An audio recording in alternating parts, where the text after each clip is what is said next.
Alright, so before, just a moment. Sorry. I don't know why Windows screens over there. Please so. Yes, let's go. Alright, okay, sorry. Alright, before we start, this is just my introductory slide, so it kind of gives you an idea of what I'm going to talk about today. But from this first slide, you can take away one point, which is clearly the MRT, which everyone knows. But before we go into the MRT, which is clearly what I have decided for location, let's think about Singapore, right? Singapore is not just another country. It's more than that. That it's a home to many people from different countries, from many backgrounds and many cultures, right? So clearly we are a miracle, not just in terms of the economic standpoint, but also in terms of us existing together, right? So in other words, could we say we all are very cohesive, right?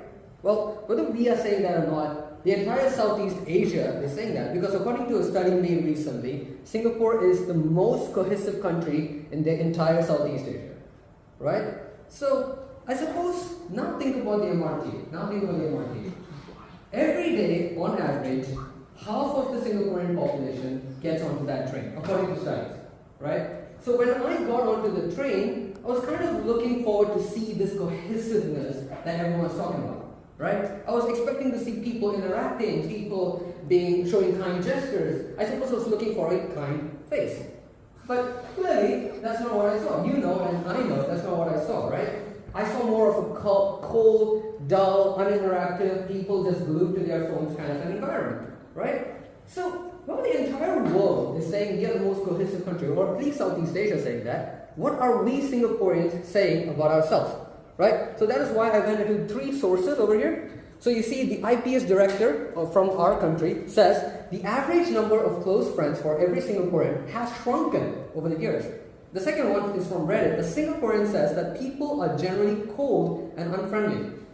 The third one is a tourist saying that when she visited Singapore, the Singaporean wouldn't even want to engage in conversation, let alone help. So you see, that's where my confusion arises, because I thought these are the trademarks of us being cohesive, but clearly that's not, right? So that's why I went to Google. Google, I find the definition of cohesion to be unity, togetherness, solidarity, bondness. Seems very generic. I still don't really get what cohesion is. So I went for a more socially cohesive definition by United Nations. Right? United Nations says is where all groups have a sense of belonging. That makes a bit